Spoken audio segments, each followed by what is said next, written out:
Tadi di pertemuan pertama saya membahas tentang beberapa definisi istilah penting dengan sesuai dengan pembahasan kita. Judulnya kan ini babnya tauhid. Itu adalah mengesahkan Allah Subhanahu wa taala. Kemudian yang kedua adalah bahwa tauhid itu bagian daripada iman. Jadi babnya itu ruang lingkupnya adalah ruang keimanan. Nah, kita definisikan itu apa iman. Dan yang ketiga saya definisikan apa yang disebut dengan akidah. Jadi akidah nanti ada dua macam, ada yang sahih dan juga fasidah. Ada yang sehat, sahih, dan tentu saja alhamdulillah ada juga yang fasidah, yang sesat dan keliru. Nah, di ujung pembahasan saya membahas tentang apa sih target daripada iman. Jadi yang dibahas dalam tauhid itu apa, yang dibahas dalam keimanan itu apa. Saya tadi memulai dengan Fatihah. Di dalam Fatihah ada doa ihdinas siratal mustaqim.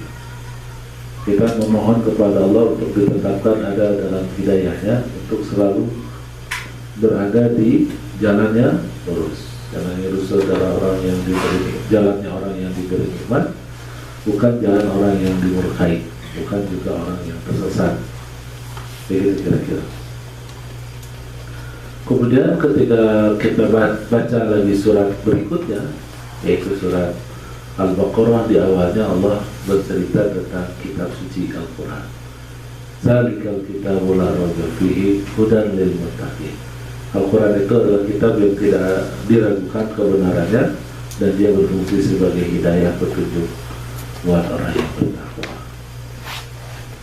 Ya, jadi balik lagi ke doa tadi, ihdinas siratal mustaqim. Kita mohon hidayah kepada Allah Subhanahu wa taala. Itu ternyata nggak usah nunggu vaksin, nggak usah bermimpi atau apa segala macam. Cukup dengan meyakini kebenaran Al-Quran, dan di dalam Al-Quran diterangkan segala sesuatunya sehingga kita menjadi orang yang bertakwa. Orang yang bertakwa itu adalah orang yang diberi petunjuk oleh Allah. Orang yang bertakwa itu adalah orang-orang yang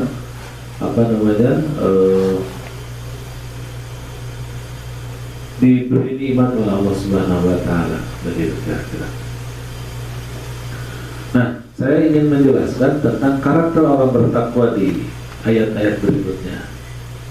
Di situ disebutkan alladzina yu'minuna bil ghaib wa yuqimuna as-salata wa mimma razaqnahum yunfiqun. Di ayat itu ada 3 karakter orang bertakwa.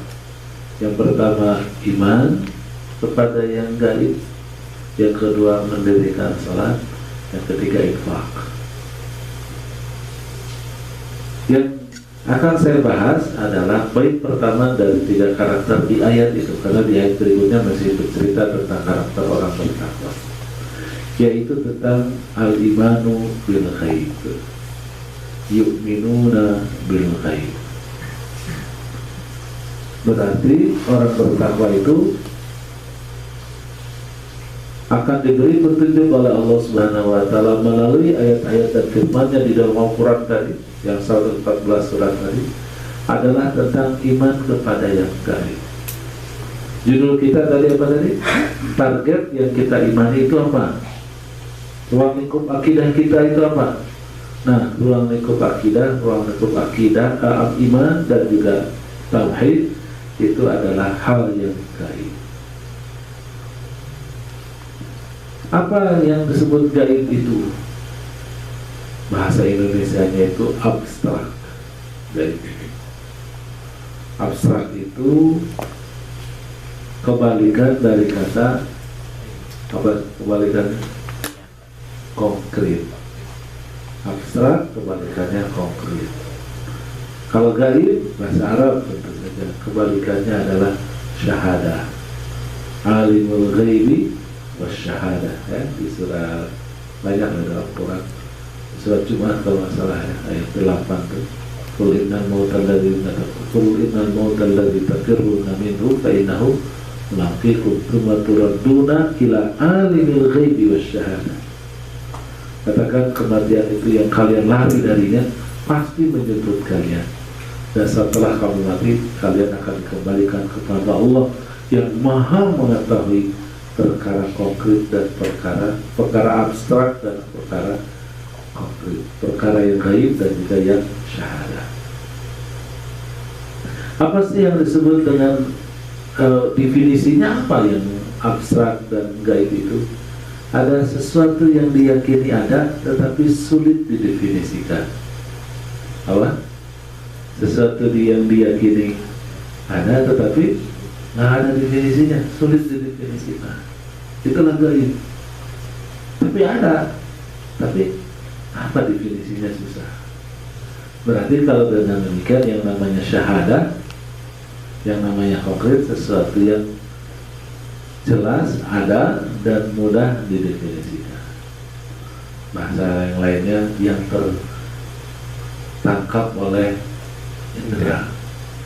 Jadi kalau bisa ditangkap, dijangkau oleh indera, itu adalah syahadah. Bila sudah indera tidak bisa, ya, jangan cari-cari indera keenam, nggak ada itu keenam.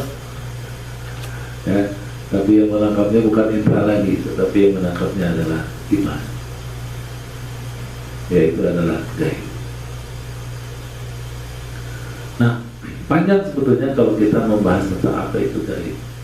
Hanya di kesempatan ini, karena kita ruang lingkupnya dibatasi oleh Al-Quranul Karim yang la raiba fihi tadi. Hal yang gaib itu yang paling pokok, yang paling banyak diperbincangkan orang ada 3 perkara. Yang pertama tentang siapa yang menciptakan. Yang kedua, apa kejadian setelah kematian? Apa yang terjadi setelah mati? Yang ketiga nasib itu. Dan yang ketiga nasib. Apakah mau mati besok? Atau sempat naik haji itu? Apakah naik hajinya biasa atau dari sini? Atau jadi TKI dulu di Saudi? Apakah yang bujangan bisa nikah nggak? Yang sudah nikah apakah bisa nikah lagi? Yang belum banyak apakah punya anak kah? Yang sudah kerja apakah terus bekerja atau nihai? Allah Saudi di sana gitu. Kalau udah exit nggak bisa balik lagi ke sini karena takut kena peraturan tentang residen permanen misalnya. Nah ini harus dipahami, dimengerti oleh kita semuanya. Jadi ada 3 perkara yang gaib. Apa saja? Siapa? Pencipta. Kedua, setelah mati. apa yang terjadi setelah mati? Ketiga, nasib. Saya tidak akan panjang detail ini dari sisi ilmiah, dari sisi logika, filsafat, ya, dan lain sebagainya. Itu ada pembahasan di filsafat dan lain sebagainya. Saya tidak masuk di ranah yang saya sendiri juga pusing, apalagi disampaikan lebih pusing lagi. Tetapi kita membahasnya di ranah yang jelas-jelas saja, yaitu yang ada di dalam Al-Quranul Karim. Karena sudah diyakini tadi apa? Dzalika kitabu sudah. Karena dalam kitab ini semua informasinya 100% benar, tidak ada keraguan padanya. Jadi ketika Allah mengatakan orang bertakwa itu yu'minuna bil ghaib, dan yang gaib itu ternyata adalah 3 hal tadi, tentang siapa pencipta, apa yang terjadi setelah mati, dan bab nasib. Maka di dalam Al-Quran Al-Karim itu dijelaskan semuanya dengan terang benderang. Yang mencipta adalah Allah. Apa yang terjadi setelah kematian? Kiamat. Ya, kiamat. Kiamat kan ada 4 tahapnya. Ada kiamatnya sendiri. Nah, pertama, yang kedua yaumul mahsyar. Pertama yaumul qiyamah, yang kedua yaumul mahsyar, ketiga yaumul hisab, dan yang keempat adalah yaumul jaza. Hari dibangkitkan, hari dikumpulkan, hari dihisab, dievaluasi di mahkamah Allah, hari dibalas, hari pembalasan. Bicara tentang kiamat itu ada dua jenisnya atau dua tahapnya. Yang pertama adalah kiamat sughra dan yang kedua kiamat kubra. Apa yang disebut dengan kiamat sughra? Hah? Kiamat kecil. Yang kecil betul, saya sudah. Kiamat kecil itu adalah kematian, ya, mati. Kemudian masuk ke alam barzakh, akhirnya ke alam kubur. Setelah itu nanti satu masa akan ada yaumul qiyamah al-kubra, yaitu kemudian dia akan dibangkitkan bersama manusia yang belum sempat mati ketika itu dan dimatikan bareng-bareng. Setelah dihancurkan dan dimatikan bareng-bareng, nanti setiap jiwa itu seperti biji sawi atau biji kacang kedelai atau biji kacang hijau ya. Nanti di padang mahsyar kita akan disemai semua manusia tanpa kecuali, kemudian tumbuh laksana kecambah seperti tauhid, tumbuh jadi kita masing-masing tutup jadi manusia. Setelah itu matahari didekatkan oleh Allah, tahu matahari yang mana. Allah nanti siapkan banyak matahari, seolah-olah saking dekatnya satu jengkal dari kepala. Nanti deh orang bisa berkeringat banyak, dan bisa jadi ada yang cuma semata kaki, selutut, ada yang sepusat, ada yang sudah ada yang mau kepala ngapa-ngapan, cuma nggak ada yang tenggelam. Ada juga yang selamat, sejuk. Nah itu disebut dengan sab'atun yuzilhumullahu yawma la dhilla illa dhillah. 7 kelompok yang Allah berikan perlindungan di saat tidak ada perlindungan hanya kecuali perlindungan Allah saja. Ya, pemimpin yang adil, pemuda yang tumbuh kembang dalam suasana ibadah kepada Allah, seseorang yang terkait hatinya dengan masjid, dan orang yang mencintai karena Allah, bersatunya karena Allah, berpisahnya karena Allah. Berikutnya adalah seseorang yang diajak mesum oleh wanita cantik lagi terhormat, tapi menolaknya karena takut kepada Allah. Selanjutnya orang yang bersedekah dan bersembunyi-sembunyi dalam bersedekahnya, sehingga tangan kirinya tidak tahu apa yang sedekahkan tangan kanannya. Dan yang terakhir, ketujuh, seseorang yang berzikir kepada Allah sendirian dan dilihat orang, kemudian berurai dengan air mata. Itu di padang mahsyar. Setelah itu masuk ke yaumul hisab, hari perhitungan.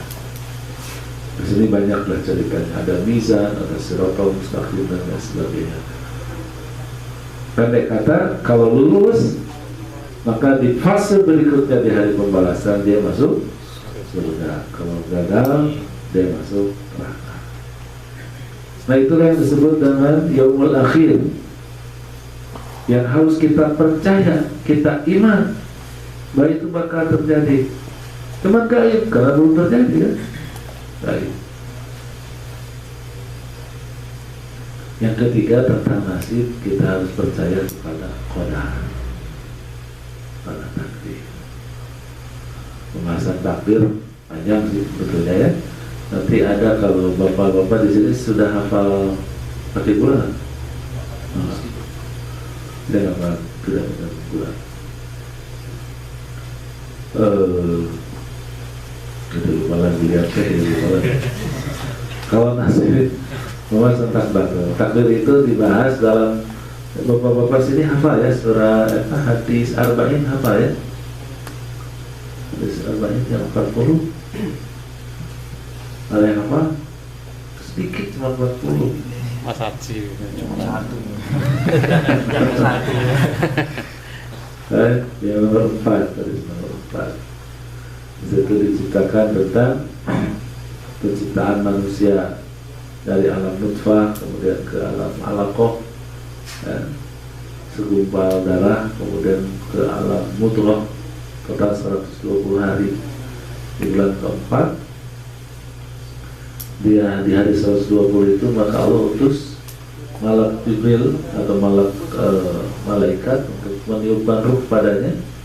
Selanjutnya kemudian ditetapkan 4 ketetapan. 4 ketetapan itu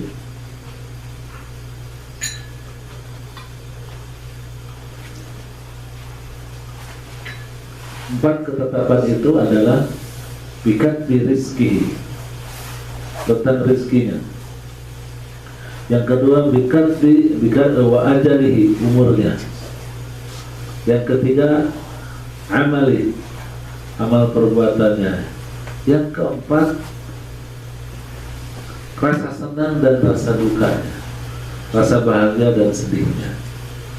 Ya, bahasa saya selalu menyebutkan yang keempat itu feel, rasa, dari umur, dari rezeki, dan dari perbuatan. Itu takdir. Nah, kita imani takdir itu. Sebetulnya takdir itu nanti akan kita temukan ada dua macam. Yang pertama yang sudah terjadi. Nah, kalau itu yang sudah terjadi, dia sesungguhnya adalah ya bukan gaib lagi, karena sudah terjadi. Kita tahu dan kita mengerti dan kita rasakan. Tapi ada yang kedua, yaitu takdir yang belum terjadi. Nah, yang disebut gaib yang kebabnya adalah nasib tadi, itu adalah tentang takdir yang belum terjadi. Nah, ini ada penyikapannya bagaimana terhadap yang sudah terjadi. Ya, kalau enak bersyukur, kalau tidak enak bersabar, kan itu. Nah, bagi yang belum terjadi, yang harus diyakini pertama, Allah tutup pengetahuan kita. Kita tidak ada yang tahu, sehingga dia tidak lagi konkret, dia menjadi abstrak, menjadi gaib. Kenapa? Karena Allah tutup pengetahuannya. Karena Allah tutup, maka kemudian kita harus memilih apa yang harus kita lakukan untuk masa depan kita. Harus memilih apa yang kita lakukan untuk masa depan kita. Wal tanzur nafsu ma qaddamat lighad. Setiap kita harus melihat, mencermati, merencanakan apa yang harus kita dapatkan di hari yang depan dengan melihat apa yang sudah kita lakukan dahulu. Kenapa demikian? Karena kita makhluk Allah yang dibatasi dengan dua hal, yaitu dengan ruang dan waktu, serta dibatasi oleh sebab akibat. Artinya, tapi kita bukan pembahasannya. Balik lagi, yang harus kita bahas adalah tentang objek pertama dari iman, yaitu tentang Allah. Nah, jadi bertauhid, beriman, berakidah, objek pertamanya adalah Allah. Nah, Allah ini yang menjadi spesifik pembahasannya adalah pada posisi tauhid. Jadi siapa yang kita asakan itu Allah. Allah itu siapa sih? Allah itu siapa sih? Nah, yang ini kita bahas sekarang, Allah itu siapa, sehingga kita betul-betul bertauhid, betul-betul mengesahkan Allah Subhanahu wa Ta'ala. Siapa itu Allah?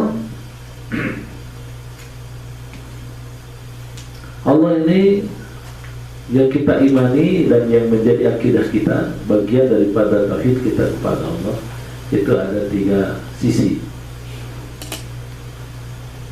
Yang pertama adalah sisi rububiyah, maka populer kemudian disebut dengan tauhid rububiyah. Maaf, saya lanjutkan.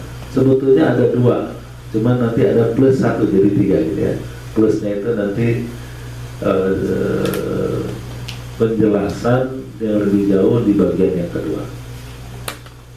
Jadi yang pertama rububiyah, yang kedua adalah uluhiyah. Saya katakan plus tiga itu adalah penjelasan yang detail, lebih banyak dan detail di poin yang kedua, yaitu tentang uluhiyah. Maka muncullah yang apa yang disebut dengan hakimiyah. Nanti kita bahas, atau malikiyah atau hakimiyah. Jadi tauhid itu terbagi dua sisi pembahasannya. Pertama tauhid rububiyah, yang kedua adalah tauhid uluhiyah, yang ketiga adalah tauhid hakimiyah atau malikiyah. Apa yang disebut dengan rububiyah? Rububiyah itu karakter Allah, sisi Allah sebagai Tuhan pencipta. Dalam syahadat kita menyatakan la ilaha illallah, berarti kita bertauhid mengesahkan Allah Subhanahu wa Ta'ala, menyatakan Allah. Harus diingat oleh kita berdasarkan Al-Quranul Karim, sifat utama Allah Subhanahu wa Ta'ala adalah pencipta. Saya tidak menolak konsep yang diajarkan para ulama oleh Imam Asy'ari yang kemudian itu menjadi faham mayoritas kaum muslimin di Indonesia, mau NU, mau Muhammadiyah, mau Persis, mau apapun di Indonesia itu faham tentang akidahnya adalah Asy'ariyah. Saya juga belajar, bapak-bapak juga belajar akidah itu kan sifat 20 tuh. Sifat apa? Sifat 20 apa enggak? Hah? Apa sifat 20? Wujud, qiyam, baqa, mukhalafah lil hawadits, wahdaniyah, qudrat, iradah dan seterusnya. Benar adanya, tidak ada kekeliruan tentang konsep itu. Tetapi karena konsep itu adalah kesimpulan ilmiah yang dilakukan oleh para ulama, sehingga dengan memahami wujud qiyam, baqa, mukhalafah lil hawadits itu tidak menggerakkan kita untuk melakukan sesuatu, karena dia menjadi just knowledge, hanya sebatas pengetahuan, bukan sesuatu yang bersifat keyakinan yang membuahkan sikap, membuahkan kecemburuan, kecintaan kepada Allah, kebencian kepada kekufuran, semangat untuk beramal soleh dan ingin masuk surga. Nah, karena dia hanya pengetahuan menjelaskan siapa Allah. Sekali lagi tidak ada kekeliruan. Tapi kalau kita kembali kepada Al-Quranul Karim, menarik. Di dalam Al-Quranul Karim itu sifat-sifat Allah itu menggerakkan, memotivasi. Dan sifat yang pertama Allah sampaikan kepada Muhammad SAW tentang dirinya Allah adalah sifat pencipta ini. Ingat surat yang pertama, ayat yang pertama apa? Yang diturunkan Allah kepada Nabi Muhammad apa? Iqra. Iqra, terus Bismillahirrahmanirrahim. Bismi rabbikal ladzi khalaq. Bismi rabbikal ladzi khalaq. Baca oleh Muhammad dengan atas nama Tuhanmu yang menciptakan, bukan dengan atas nama Tuhanmu yang ada, yang kekal, yang berbeda dengan makhluk. Nah, karena sekali lagi itu adalah penemuan ilmiah, benar adanya, tidak keliru. Tetapi dengan meyakini wujud kita bahwa mukhalafat lil hawadits dan qudrat dan seterusnya, itu tidak membuat kita menjadi apa? Semangat berislam, tidak melahirkan sikap, tidak menemukan kecintaan kepada Allah dan kebencian kepada kekufuran dan syaitan. Tapi ketika Muhammad diperkenalkan oleh Allah, Iqra bismi rabbikal ladzi khalaq, bacalah oleh Muhammad dengan nama Tuhanmu yang telah menciptakan, itu menggetarkan hati siapapun yang membaca ayat ini, bahwa Allah Subhanahu wa Ta'ala, dia adalah the great of creator, dia adalah Al-Khaliq, Tuhan yang Maha Pencipta.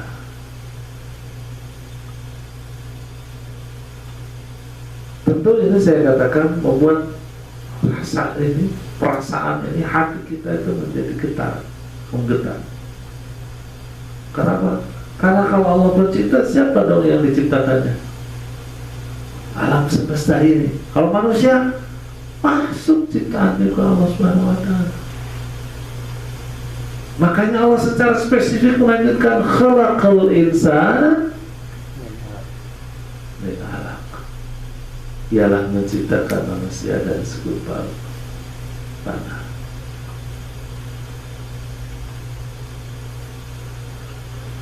Jadi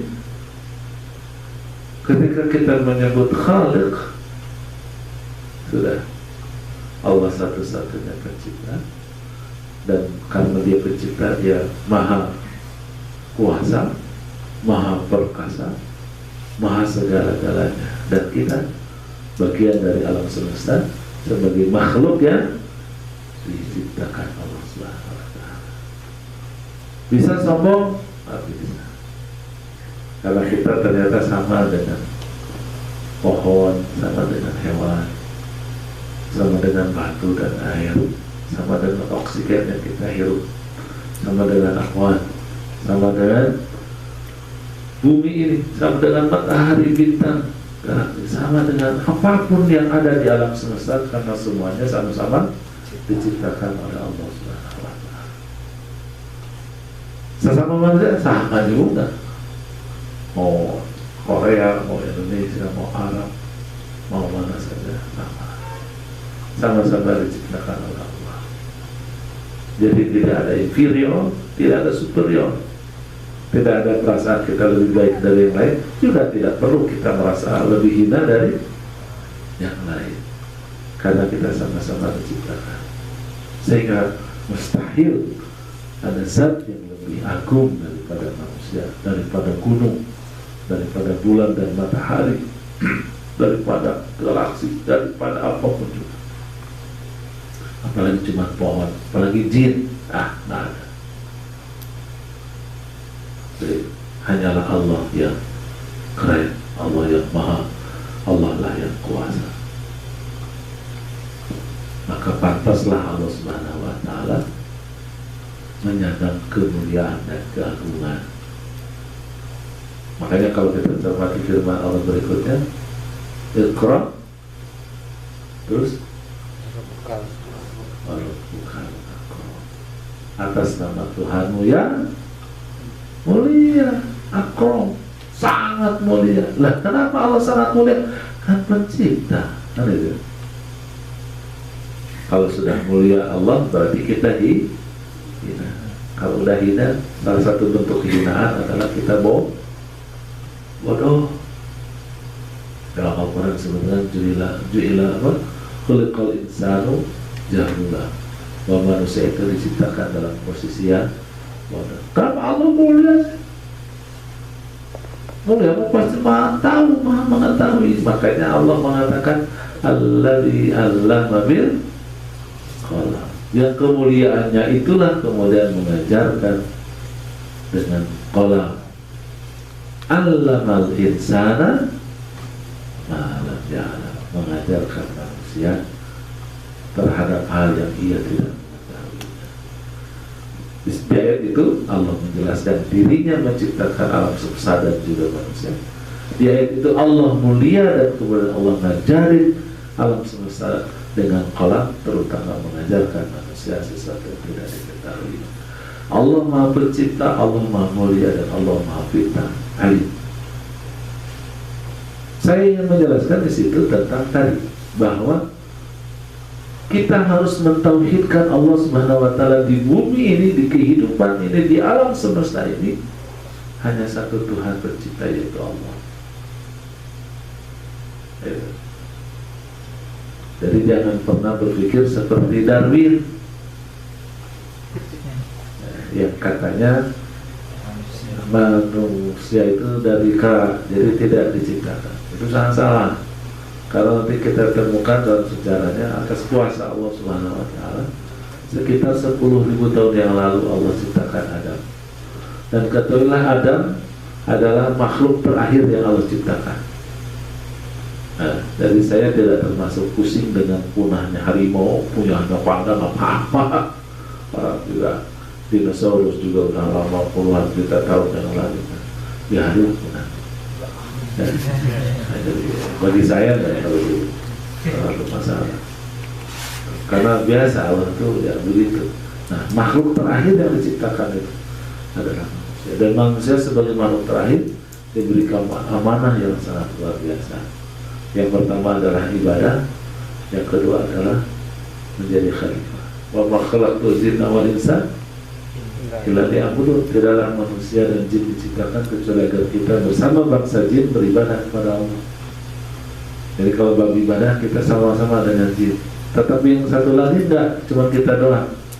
Inni ja'ilun fil ardi khalifah. Menjadikan manusia sebagai khalifah. Bukan jin, tapi manusia. Sehingga dengan demikian derajat manusia jauh lebih sempurna dibandingkan dengan jin.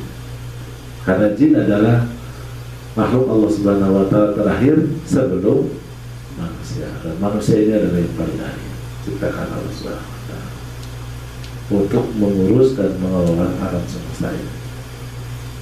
Begitu. Nah, sekali lagi keyakinan bahwa Allah Subhanahu wa Ta'ala sebagai pencipta, inilah yang harus kita tauhidkan. Kita hanya mengesahkan Allah Subhanahu wa Ta'ala sebagai satu-satunya Tuhan yang menciptakan. Itu.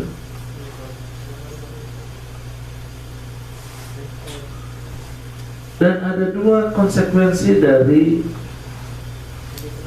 Allah sebagai pencipta.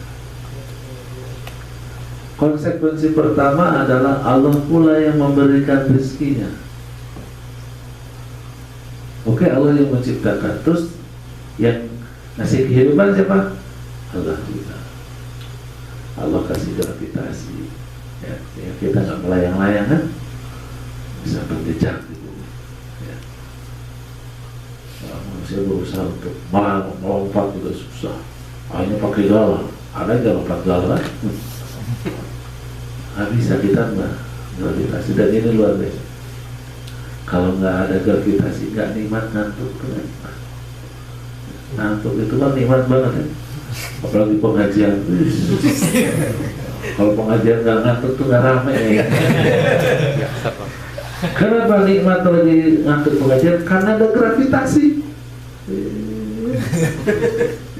Kalau nggak ada gravitasi ngantuk begini aja. Tapi kalau ada gravitasi, kasih oksigen. Kan ada gravitasi, maka oksigen itu di lapisan bumi paling bawah, langsung di permukaan bumi.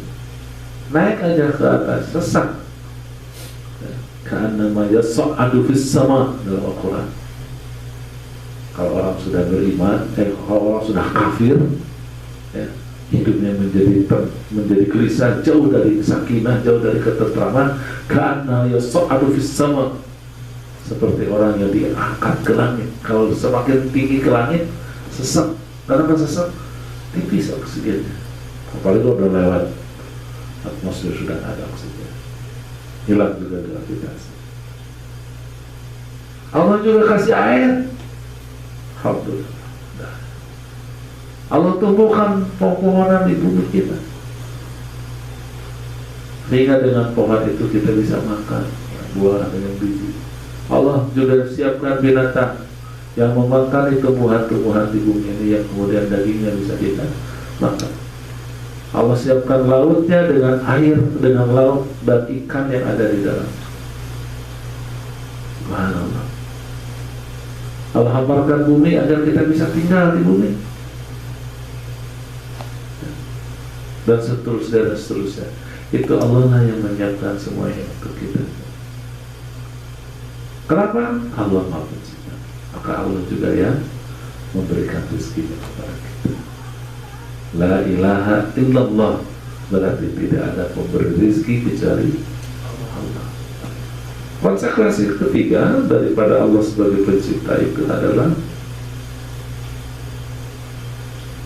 bahwa Allah lah pemilik kita semuanya. Bahwa Allah lah pemilik alam semesta. Allah menciptakan, terus berikutnya apa? Allah kasih rezeki, terus Allah memiliki kita. Jadi kita nggak bisa memiliki diri sendiri. Kita juga nggak bisa punya anak, memiliki istri. Nggak bisa. Kalau mati istri kita bagaimana? Tinggal Dikawin lagi kan? Nih, orang masih hidup aja boleh kita kawin lagi. Kalau sudah meninggal kan? Makanya kalau dia meninggal kita bilangnya inna lillah, sesungguhnya kami semua adalah milik Allah, wa inna ilaihi raji'un, dan kami kepadanya akan kembali.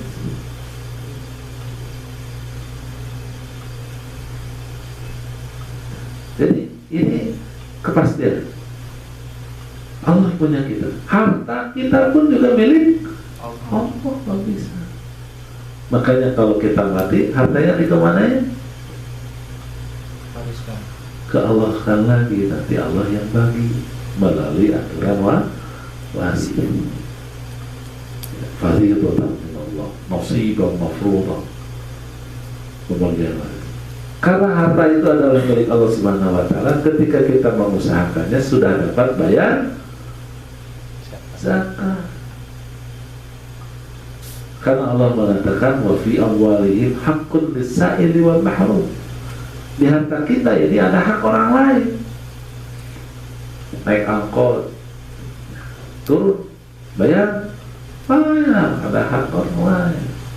Datang ke warung, ya, jangan dar maju. Dah 5 makan terbang, dah 5 bayar siji. Bayar, karena itu ada hak orang lain. Naik bis kota, bayar tiket.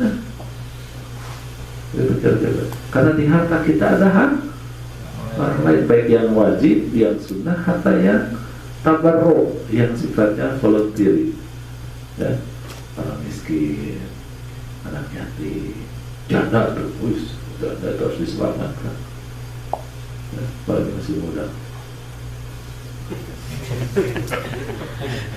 Ada hak kita di dia, hak dia di kita ada.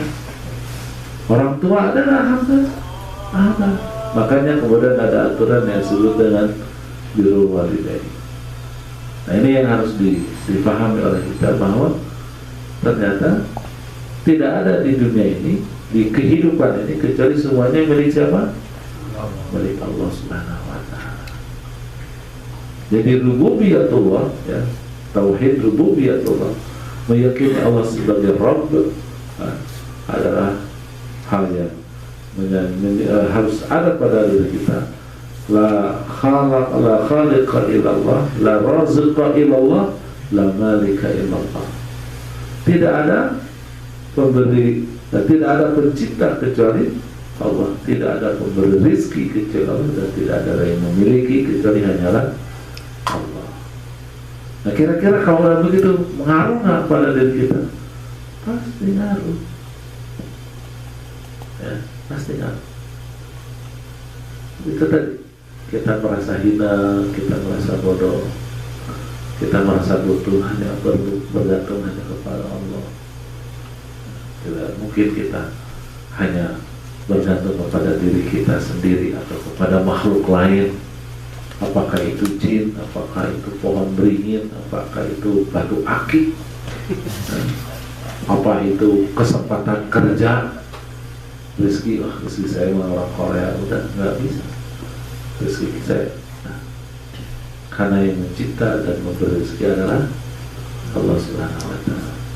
Dan kita pun tidak boleh merasa dimiliki oleh siapapun, tetapi kita harus merasa dimiliki oleh Allah. Dan tidak ada dalam kehidupannya kecuali semuanya adalah milik Allah Subhanahu wa taala. Begitu kira-kira. Bagaimana, kita potong dulu dari Isya atau kita lanjutkan? Kita selesai nanti beda tema lagi. Hah? Nanti beda tema lagi setelah Oke. badai Isya. Oh, jadi harus diselesaikan dulu temanya, ya. Iya. Jadi harus bersabar terlebih dahulu. Isya boleh diakhirkan. Yang kedua, selain rububiyatullah, saya bilang adalah uluhiyah. Uluhiyah ini diambil dari kata, maaf sebetulnya, tadi rububiyah itu diambil dari kata Rabb. Alhamdulillahi Rabbil alamin. Qul a'udzu bi rabbil falaq, bi rabbin nas. Atau dalam doa Rabbana la tuzigh qulubana, Rabbana atina, dan seterusnya. Rabb itu kata yang tidak ada terjemahannya dalam bahasa Indonesia karena padanya mengandung 3 hal tadi. Sebagai pencipta, pemberi rezeki, dan pemberi. Maka itu menunjukkan sebetulnya nggak ada bahasa Indonesianya, karena pada kata Rabb itu mengandung 3 makna: pencipta, pemberi rezeki, dan pemilik. Maka kata uluhiyah itu pun juga diambil dari kata ilah. la ilaha, ya. Qul a'udzu birabbin nas, malikin nas, Ilah. ilahin nas. Nah, ilah. Apa yang disebut dengan ilah? Bahasa Arabnya ilah itu ma'bud, artinya zat yang disembah. Dan kita harus bertauhid kepada Allah Subhanahu wa Ta'ala tentang yang disembah. Apa saja yang maksud disembah itu? Disembah itu secara sederhana adalah diagungkan dan dimuliakan. Jadi ketika mengagungkan sesuatu, memuliakan sesuatu, artinya itu menyembah sesuatu. Padanya ada ketundukan dan kepasrahan. Ketundukan dan kepasrahan. Tunduk kepada yang disembahnya dan pasrah kepadanya. Makanya kalau sudah begitu ada ketaatan. Ya, dia taat kepada siapa tadi? Dia taat kepada Allah Subhanahu wa Ta'ala, kepada yang disembahnya, ya. Dia akan taat kepada yang disembahnya. Bukan hanya itu, muncul kecemasan, ketakutan. Jadi takut kepada yang disembahnya. Itulah yang disebut dengan ilah. Jadi dimuliakan, diagungkan, apalagi tadi disembah, terus berarti ditaati, ya, tunduk dan pasrah kepadanya, kemudian ditaati, serta juga ditakuti, takut, gemetar kepada yang disembah. Nah, kira-kira Allah pantas nggak digituin? Bukan lagi pantas, tapi justru seharusnya Allah itu memang digituin. Jadi Allah lah yang kemudian kita sembah, kita muliakan. Allah lah yang kita ibadahi. Allah lah yang kita harapkan rahmat dan ridhonya. Allah lah yang kita cemaskan murka dan azabnya. Itulah Allah Subhanahu wa Ta'ala. Inilah yang disebut dengan tauhid uluhiyah. Kita isahkan Allah sebagai zat yang disembah. Perlu dipahami bahwa manusia, saya katakan tadi, terganggu pikirannya, terganggu keyakinannya terhadap 3 hal. Oke? Apa tadi? Masih ingat? Terganggu pikirannya tentang siapa Tuhan, terganggu pikirannya apa yang terjadi setelah kematian, dan tentang nasib. Di semua manusia akan terganggu dengan hal ini. Semua manusia akan memikirkan siapa Tuhannya. Kita beruntung sebagai orang Muslim karena Allah Subhanahu wa Ta'ala sudah jelaskan semuanya dengan sangat jelas di dalam Al-Qur'anul Karim, di mana disebutkan di situ siapa itu Tuhan. Yang saya jelaskan tadi, dia memiliki 2 karakter utama, yaitu rububiyah, Rabbul Alamin, dan kemudian uluhiyah, bahwa la ilaha illallah, tidak ada yang disembah oleh Allah Subhanahu wa Ta'ala. Saya katakan bahwa manusia terganggu dengan keyakinan ini, sehingga banyak orang yang akhirnya mencari Tuhan. Ketemulah dengan agama Nasrani, ternyata ditipu dan diperdaya oleh para ulama pendetanya, sehingga manusia kecewa dengan agama Nasrani, kecewa dengan Yahudi. Apalagi agama wad'i, agama bukan agama samawi yang diciptakan oleh manusia, yaitu Hindu, Buddha, dan seterusnya, membuat manusia menjadi kecewa bahwa ternyata Tuhan itu kayaknya tidak ada. Maka berkembanglah yang disebut dengan ateis. Ternyata tidak hanya yang berkembang itu ateis. Karl Marx misalnya menyatakan bahwa agama adalah racun. Sebelumnya Nietzsche berpendapat bahwa Tuhan sudah mati dan akulah yang membunuhnya. Dan mereka berusaha sekuat tenaga menjadi anti Tuhan. Itulah yang kemudian muncul dalam paham komunis. Tapi kemudian manusia juga bingung, kalau nggak ada Tuhan terus kenapa ada kehidupan? Kalau anti Tuhan, ngapain kita anti Tuhan? Orang namanya Tuhannya juga. Akhirnya mayoritas manusia itu kembali lagi memahami bahwa Tuhan itu ada. Tetapi muncul problem, apakah Tuhan itu perlu diibadahi atau enggak? Karena nggak jelas siapa Tuhannya, maka mereka memilih untuk tidak mengibadahinya. Yang percaya akan ada Tuhan dan tidak beribadah kepadanya, itulah yang disebut dengan agnostik. Kita bukanlah ateis, bukan antiteis, nauzubillah, bukan juga agnostik. Kita sudah yakin Tuhan itu ada dan Dia adalah Allah Subhanahu wa Ta'ala yang menciptakan, memberi rezeki dan memiliki kita. Bukan hanya itu. Ketika kita tahu Allah pencipta, Allah pemberi rezeki, Allah pemberi kita, maka kemudian kita berkewajiban beribadah kepadanya.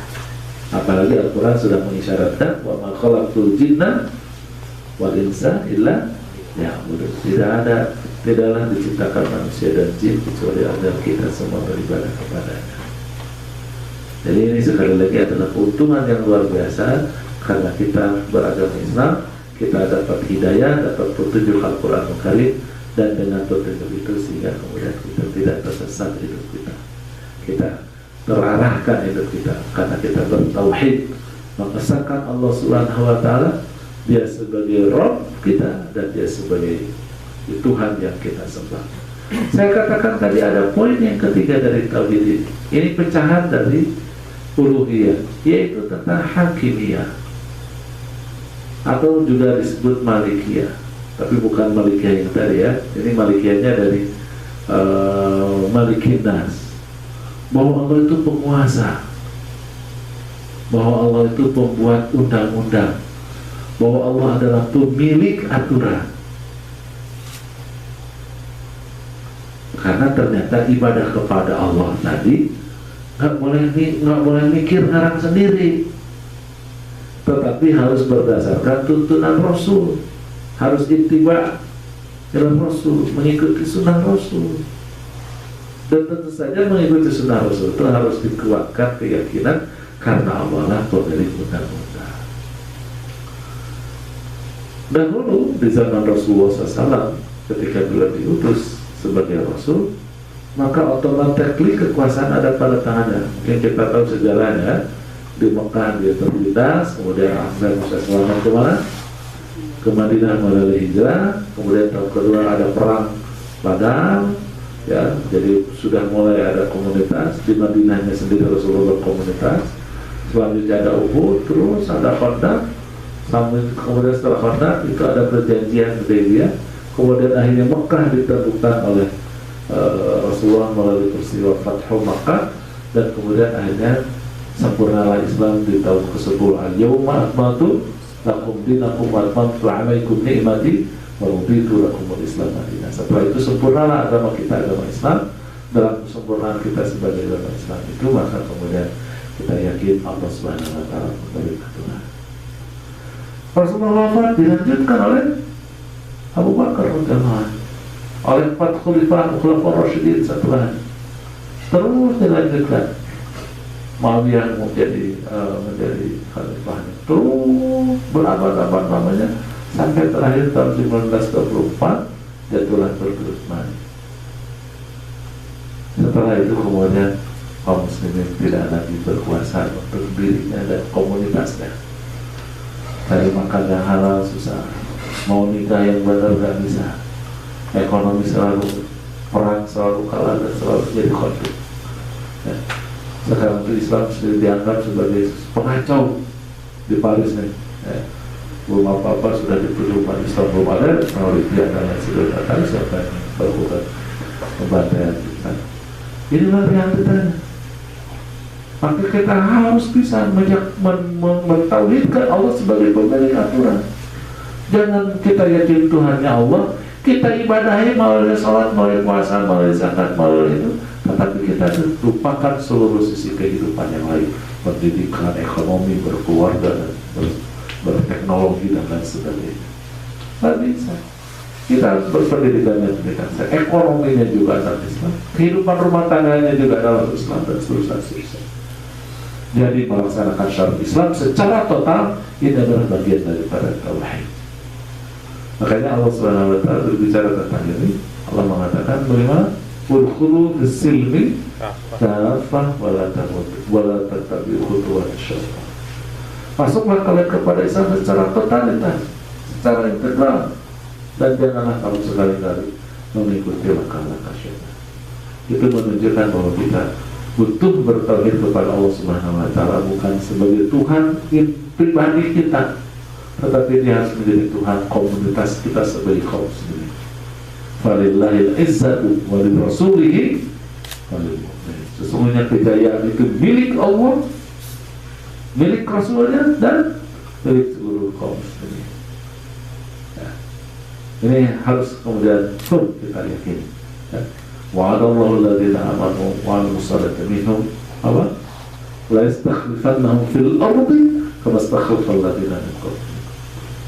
Allah menjanjikan kepada orang yang beriman, yang bersungguh-sungguh meyakini Allah sebagai Rabb, Allah sebagai Ilah, dan juga beramal soleh untuk pribadinya, untuk lingkungan sekitarnya, sampai kepada satu masa, satu kondisi, la yastakhlifannahum fil ardh, kemudian menguasai, berkuasa di muka bumi ini, sebagaimana kekuasaan itu Allah berikan kepada kaum-kaum sebelumnya. Jadi sekali lagi kita harus menyerahkan seluruh urusan kita ini kepada Allah Subhanahu wa taala. Tidak boleh kepada yang lain. Allah marah kalau urusan kita serahkan kepada yang lain. Makanya Allah mengatakan, ya ayyuhalladzina amanu la tattakhidhu aduwwi wa aduwwakum awliya'a min dunil mu'minin. Jangan pernah kalian, wahai orang beriman, menyerahkan loyalitas kepada musuhku dan musuh kalian selain orang mukminin. Allah marah. Dan Allah hanya akan mencintai kita bila kita bersungguh-sungguh menjadikan orang-orang beriman sebagai wali kita, sebagai pemimpin kita. Innama waliyukumullah war rasul walladzina amanu alladzina yuqimuna sholata wa yu'tuna zakata wa hum raki'un. Sesungguhnya pemimpin kalian itu adalah Allah. Ya. La ilaha illallah. Tidak ada raja, tidak ada penguasa, memiliki aturan, hanya Allah wali. Allah waliyul ladzina amanu yukhrijuhum minadz zulumati ila war rasul, dan juga wali kamu adalah Rasul. Rasul wafat, Allah meninggalkan Al-Quran dan Sunnah, dan berikutnya adalah wali itu adalah walladzina amanu alladzina yuqimuna sholata wa yu'tuna zakata wa hum raki'un. Dan wali kalian itu adalah orang beriman, tapi bukan sembarang orang beriman, tetapi mereka yang bersungguh-sungguh mendirikan salat dan menunaikan zakat, dan mereka kompak pagi. Dan ayat ini ada di surat Al-Maidah ayat 55. Setelah Allah Subhanahu wa taala berbicara di ayat 54 di ayat sebelumnya, bahwa orang beriman itu mungkin saja murtad, meninggalkan agamanya, meninggalkan keyakinannya, meninggalkan tauhidnya. Nah, kalau kemudian nanti datang satu kaum yang mencintai dan dicintai Allah, berlemah lembut dengan kaum ini, kemudian bersikap tegas dengan orang kafir, selalu berjihad di jalan Allah Subhanahu wa taala, maka orang beriman inilah menjadi layak sebagai pemimpin kita. Jadi sekali lagi, jangan remehkan masalah kekuasaan, jangan remehkan masalah aturan dan undang-undang Allah, karena kita akan diancam menjadi orang zalim. Wa man lam yahkum bima anzalallahu fa ulaika humul zalimun, fa ulaika humul kafirun, fa ulaika humul fasiqun. Ada 3 karakter yang Allah sampaikan kepada siapapun yang tidak pernah berhukum kepada aturan Allah. Karena ini bagian dari tauhid. La ilaha illallah artinya la malika illallah. Tidak ada penguasa, tidak ada pemilik aturan, tidak ada yang memiliki aturan kecuali hanya Allah. Kita tidak hanya beribadah kepada secara individu saja, tetapi kita dituntut untuk beribadah kepada Allah secara komunitas. Sampai di sana terlebih dahulu saya cukupkan sampai di sini bab tentang tauhid apa? Rububiyah, uluhiyah, dan tauhid uluhiyah. Insyaallah setelah ini kita akan bahas tema yang lain. Terima kasih. Aku qouli hadza wa astaghfirullah li wa lakum. Subhana rabbika rabbil izzati amma yasifun. Wassalamu ala mursalin walhamdulillahi rabbil alamin. Assalamualaikum warahmatullahi wabarakatuh.